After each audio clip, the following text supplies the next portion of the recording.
El ser humano es producto de un legado, de sus creencias, de su cultura, de su entorno. Somos producto de un entrelazo de vida y vamos construyendo el camino cruzado de nuestra propia existencia. Entrelazando.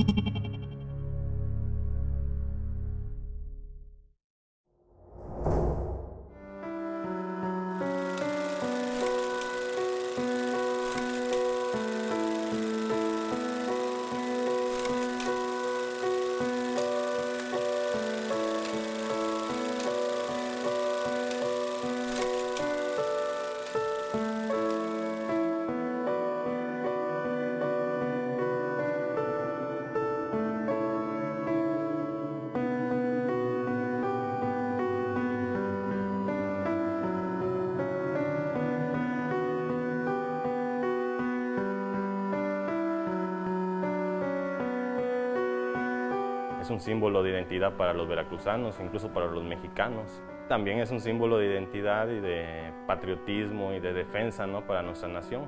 Aquí inició la historia de México y aquí también terminó la historia virreinal de México. Es el inicio de la actividad portuaria en México. Testigo fiel y mudo de nuestra historia, porque realmente Ulúa ha visto pasar nuestra historia, no nada más lo de la época de la colonia, la independencia, luego la revolución, sino que incluso nos está viendo pasar a nosotros, ¿no? También es un símbolo de esclavitud, de sufrimiento, de muerte, de enfermedades.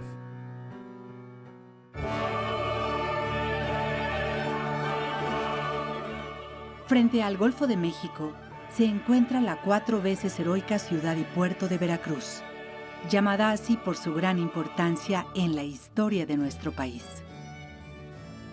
Vamos juntos a conocer la fortaleza de San Juan de Ulúa, donde se situaron los acontecimientos que le dan el nombre de ciudad heroica a Veracruz.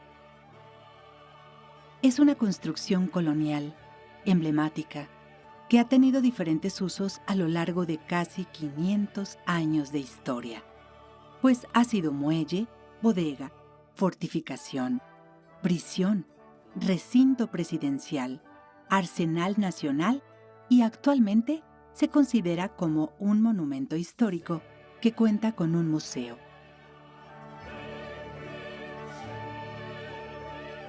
Sus inicios nos remontan al siglo XVI, cuando en junio de 1518 arriban a un islote formado de coral denominado Tecpantlayacac el capitán español Juan de Grijalva. Llega a la isla de Chalchihuitlapasco. En este lugar que había un adoratorio, Juan de Grijalva desembarca. Ya es tarde noche, 17 de junio de 1518 desembarca en la isla y va a encontrar este adoratorio porque ve que le sale humo, le llama la atención, y al llegar ahí ven 5 jóvenes en el suelo que tienen sus brazos y piernas amputadas, el pecho abierto y el corazón de fuera, y él le llama Sacrificios, la isla de Sacrificios. Hay 2 islas más al fondo que le ponen nombre, la Isla Blanca y la Isla Verde. Y a los días siguientes llega Juan de Grijalva a la isla de Tecpantlayacac, exactamente aquí. Una isla que tiene una característica sumamente especial, que no la habían encontrado en otros lugares.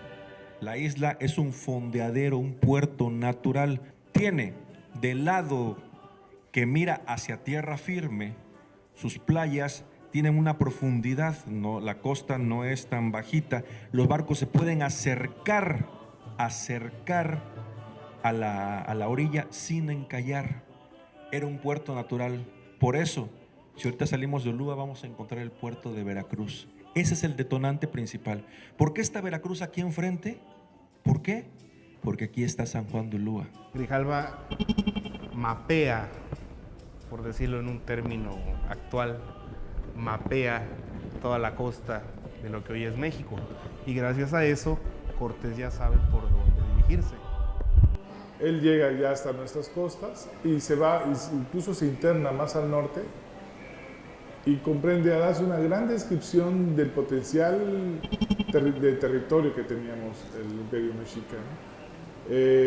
Y obviamente en ese itinerario debió haber puesto nombres propios para identificar la razón de toda una serie, cantidad de islas y ríos.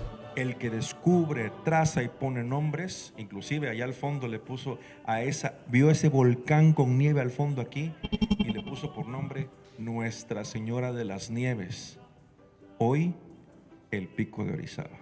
Hernán Cortés respeta todo lo que ha hecho Grijalva.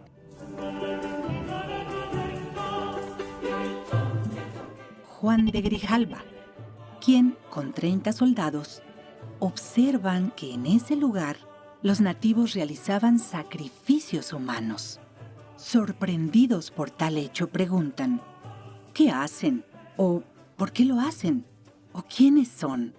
Grijalva desembarca en este punto y ve al fondo un adoratorio y ve gente. Desde Tabasco escuchan la palabra México, México, Culúa, Culúa. Grijalva desembarca aquí y aquí está viendo que sí están haciendo sacrificios humanos. De hecho, vio el momento en que estaban sacrificando a un joven. Le dicen los de Colúa, que es señalando a los mexica a Colúa. Los nativos que estaban ahí debieron, entre la plática que intentan entablar, decir muchas palabras, entre ellos Culúa, que hay varias versiones, se refieren precisamente a los culúas de México Tenochtitlan. En fin, hay varias versiones. Y por un error fonético, los españoles traducen como Ulúa. Por tanto, considerando que era la fecha del día de San Juan y aunado al nombre de su capitán, designan a este islote como San Juan de Ulúa. Y llama a Tecpancayaclac San Juan por el día en que llegaron, día de San Juan el Bautista, que es hoy, y Ulúa por la corruptela de la palabra Aculúa, que ellos no entendieron. Después de pasar la etapa de la conquista, cuando los españoles se asentaron en tierras mexicanas, consideraron la construcción de una fortaleza que diera seguridad a la mercancía que entraba y salía de la Nueva España. Así, al observar la imponente construcción, la primer pregunta que nos surge es: ¿cómo fue que lo construyeron? La fortaleza de San Juan de Ulúa es una fortificación que se va haciendo en varias etapas. En 1518 Juan de Grijalva y un año después Cortés seguirá siendo el islote puerto, ¿no? El lugar seguro donde dejar las naves, y aquí va a empezar el comercio. Se va a ir construyendo poco a poco, incluso está Cristóbal de Erazo en 1525, que ya hay registros de que se construye una pequeña muralla. Realmente empieza un poco tardía en cierta forma,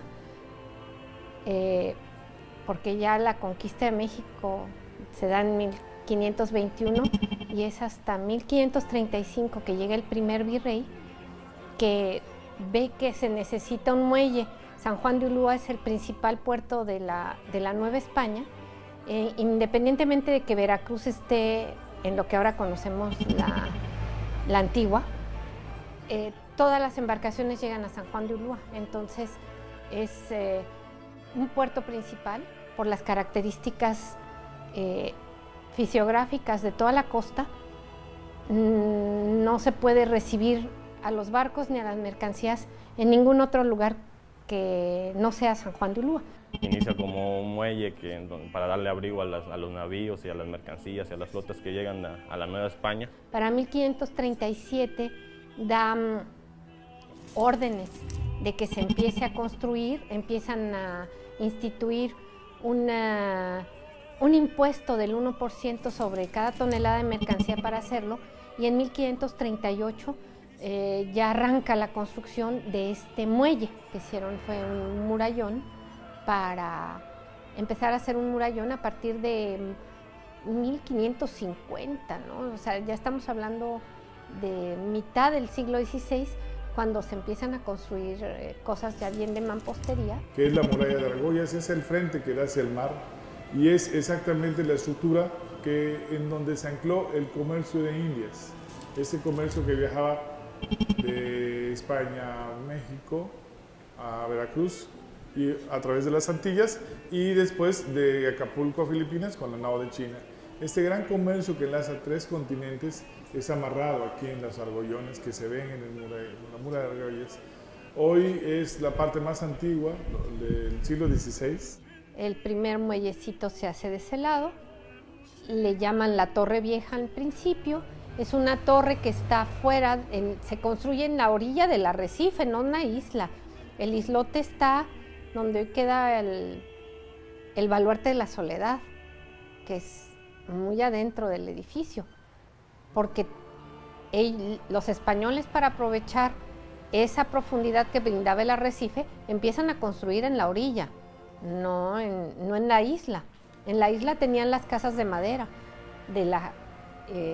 y después se hace, ya para 1590 hay una iglesia, una herrería, casas para guardar los materiales y para la gente que está trabajando en la obra. Pedro Varela es quien se encarga de recibir los insumos, de organizar que en el puerto haya comida para la gente que está trabajando.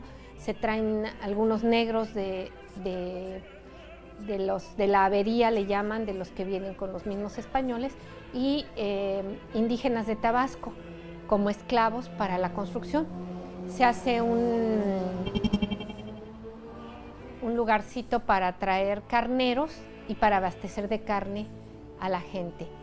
No son muchos los que trabajan ahí, y el edificio avanza muy poco. El muelle todavía para el siglo XVII estaba bastante mal construido y con muchos problemas. O sea, hacer un puerto era algo muy difícil en la zona atlántica de la Nueva España. Era muy difícil, no tenía materiales de construcción, no había árboles, era un islote, ¿verdad?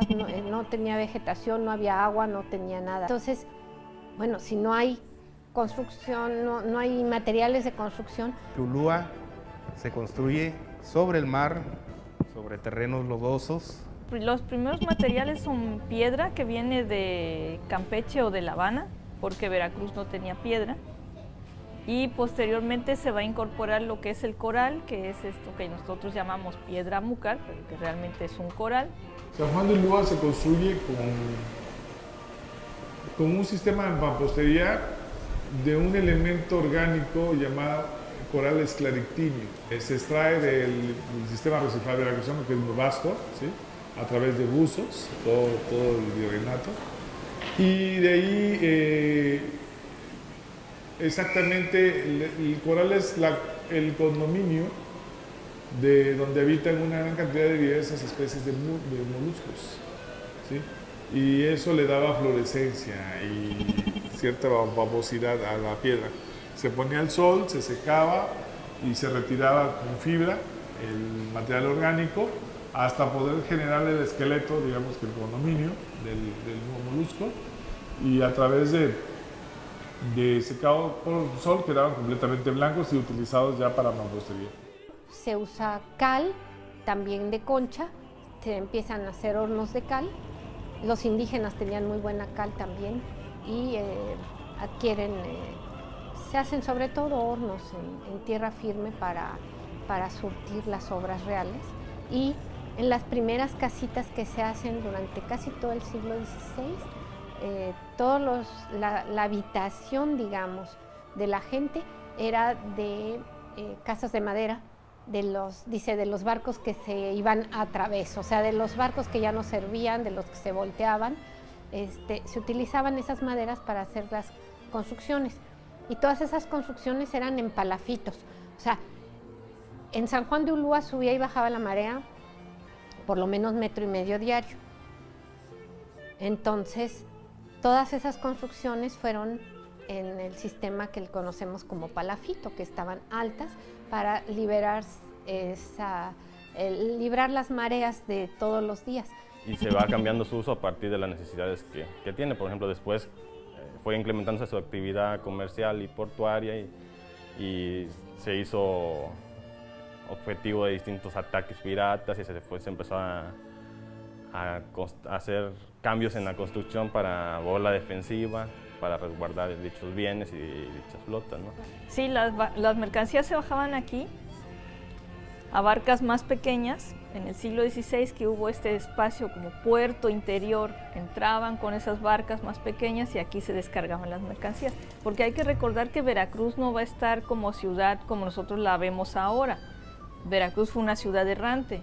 Entonces sí había un poblado en la costa, había unas casas de madera, había los comerciantes que estaban, ¿no? Cuando llegaba la flota era el momento de mayor actividad, pero hasta 1600 es cuando la ciudad se traslada ya oficialmente, por así decirlo, a lo que va a ser el frente de San Juan de Ulúa, a recomendación del ingeniero Bautista Antonelli, que dice que no se puede estar defendiendo la antigua Veracruz o la antigua, ¿no?, de un ataque desde San Juan de Ulúa, porque hay que desplazarse hasta la antigua y eso en barco ya costaba un rato, igual que si fueran a caballo, ¿no?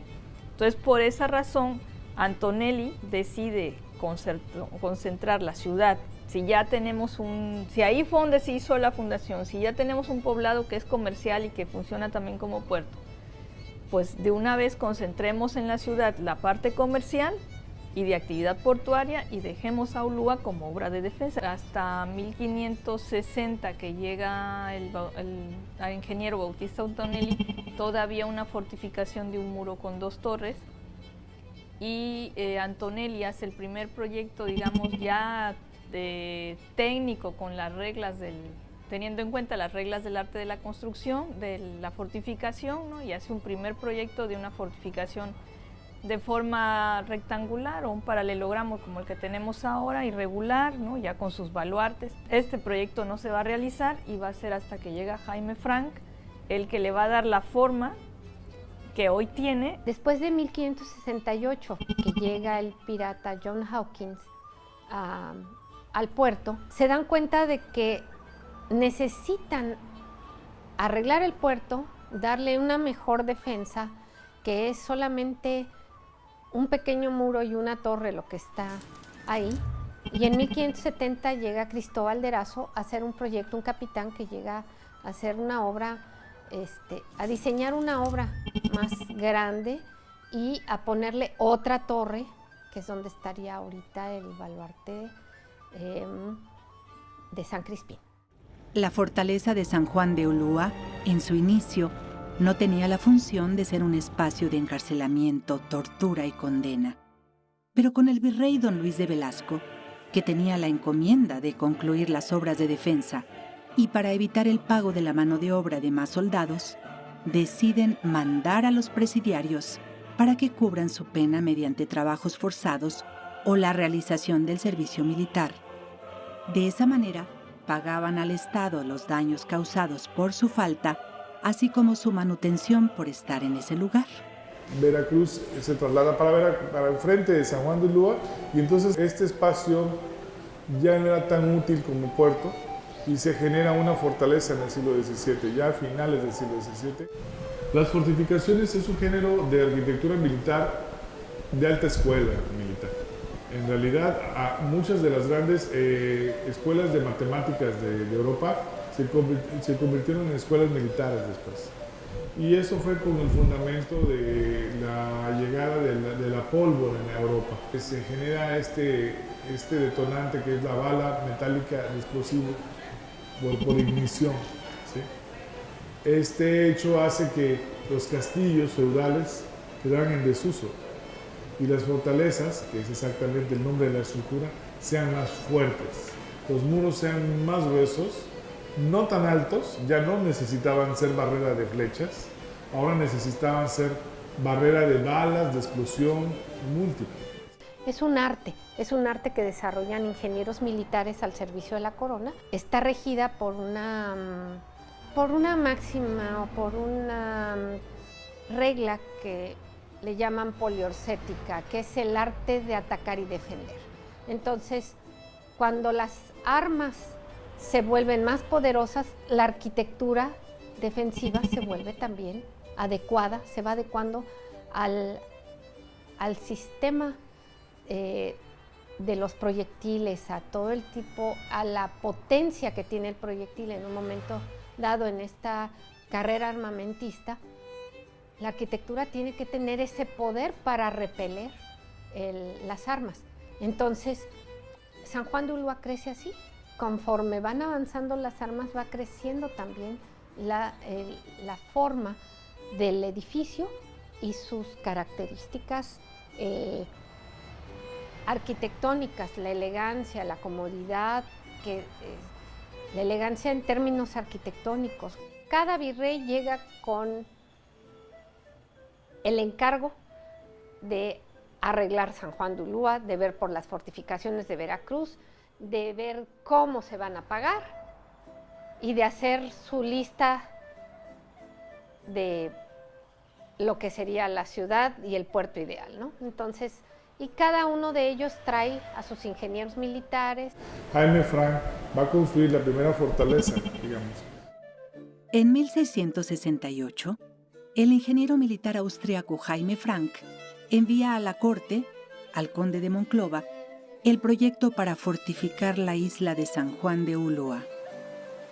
El proyecto inicial incluía 2 propuestas, una con planta triangular y otra con planta en paralelogramo. Esta última será la escogida por el virrey. Los trabajos de construcción comenzaron inmediatamente y seguirán la enérgica dirección de Frank. Se trabajará de día y de noche para aprovechar las bajamares, terminando las obras principales en 18 meses. Frank también mejora el diseño y la calidad de las cimentaciones, incrementando la densidad de los pilares de cimentación e incluyendo cañones viejos para mejorar la resistencia a la erosión provocada por los remolinos de agua. Es el primero en cerrar con 4 baluartes, son medios baluartes en su momento, y 4 cortinas, la fortaleza. Dice, ¿cómo es posible que toda la vida haya estado la gente afuera de la fortaleza? La gente tiene que estar, los que defienden a la fortaleza deben vivir adentro.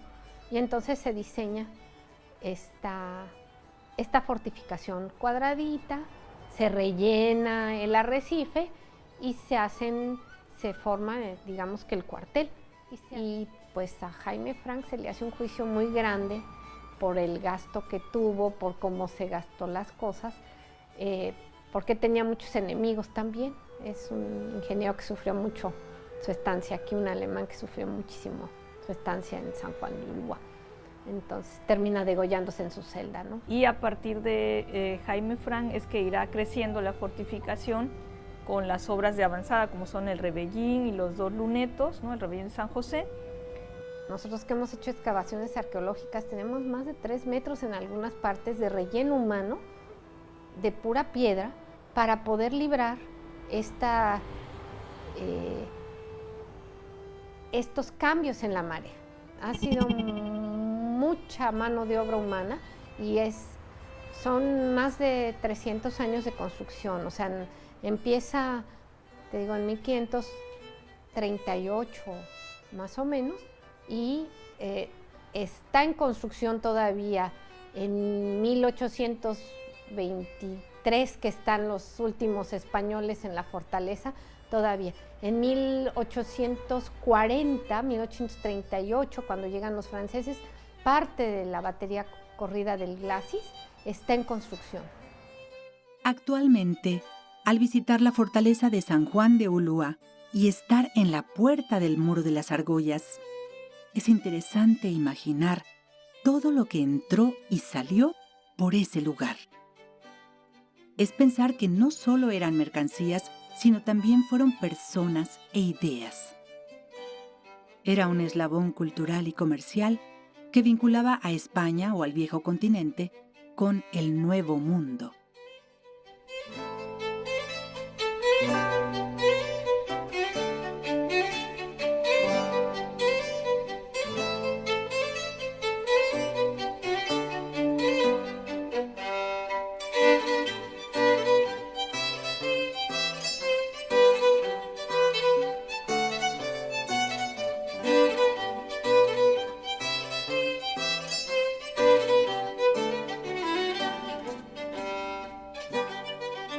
Thank you.